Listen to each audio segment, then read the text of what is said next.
So my name is Tulba. I'm the Associate Director of Community Wealth Building at the Ubele Initiative. And Ubele is an African diaspora-led infrastructure plus organisation. So what does that mean? We do traditional infrastructure type support. We have various relationships with different types of funders and supporters, but also we do work and research around mental health, intergenerational leadership, and we also do work across various global communities as well. And the work that I lead on, specifically around community wealth building, is at its core, is around assets and enterprise. We do sort of broadly base the work that we do on the kind of CLES principles for community wealth building. I won't go into them here, but essentially, as I said, the work that we do is at its core is around community assets, enterprise, and also the investment, how to get funding investment into them. And so to address the first question around what is so important about democratic ownership in our work with businesses and communities, I can give you a specific example of a housing cooperative that we are incubating called GIDA Housing Cooperative.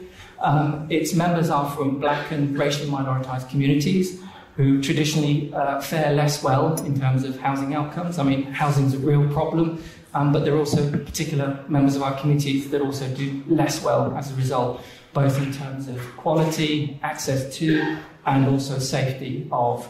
So the purpose of GIDA is to secure housing for its members. The members control the cooperative. The cooperative will own the homes that they live in, and importantly, they also have a say in how their homes are managed. So that is really the core focus of what GIDA is about. GIDA is a Northern Nigerian Hausa word, which means home. And that's really the purpose of what GIDA is about, to build homes and secure homes for its members. The members of GIDA are drawn broadly from sort of three communities in the Haringey-Tottenham area. It's the African Caribbean community. We're also working with the Latinx community at Seven Sisters and Ward's Corner, and also the Filipino community. So one of our partners is Baha'i Kulu Housing Association, and they're a registered provider, and they are bringing that constituency into our membership. And the goal, the vision, is to secure 56 homes on a former NHS hospital site for GIDA's members. The homes won't be secure, won't be available until 2026, 2027. And so we're going through a very complex negotiation phase with the developers and also the GLA, who will be providing a grant subsidy. These are London living rent levels. And just to reflect on an event that I was at a few weeks ago, in fact last week, it was the Community Ownership Fund Advisory Board that Ubele has been, should we say, belatedly invited to join.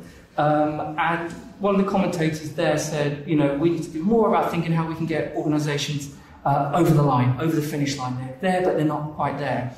And sort of my contention is that there's a whole group of people and a range of communities out there that haven't even got even to the start line. And that's one of the greatest challenges. How do you get us to that start line? What opportunities do we have to get to this point?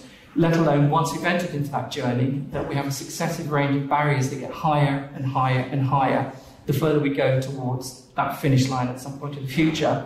And that's exactly the issue that we're facing currently as Ubele supporting the work of GIDA, is that the challenges to community-led housing are incredibly challenging. So it is important because we want to put more of these assets into the hands of our communities. But you know, there's conversation there around the challenges and the barriers that affect our communities to be able to do that. And then just to quickly move on to the second question, which is why is democratic ownership so important to our current and future economic security? Again, from the GIDA perspective, but also more widely from community assets perspective. I've been doing this work for over 20 years, and I've worked in former coal mining communities, rural poor communities. I used to work in social enterprise East Midlands, for those that you remember the old infrastructure organisations. So I worked up in the coastal regions, and I saw kind of the economic blight of deindustrialisation, massive corporates moving in, and all those types of things. And it was very clear to me that wealth was being extracted out of these communities. We could talk about financial wealth and money that are taken out of different types of corporate models. But just seeing how money was, if it arrived in some of these communities, left those communities very, very quickly. And so being able to work in this space and to be able to set up these types of democratic structures, my belief in the research supports that actually, communities are better off economically in the long term. I'm a great advocate. I've worked with the New Economics Foundation over the years. And this idea of, addressing and tackling the sort of leaky bucket effect, and how can these types of structures working together, collaborating together, help to not only bring wealth into our communities, but also retain that wealth in our communities.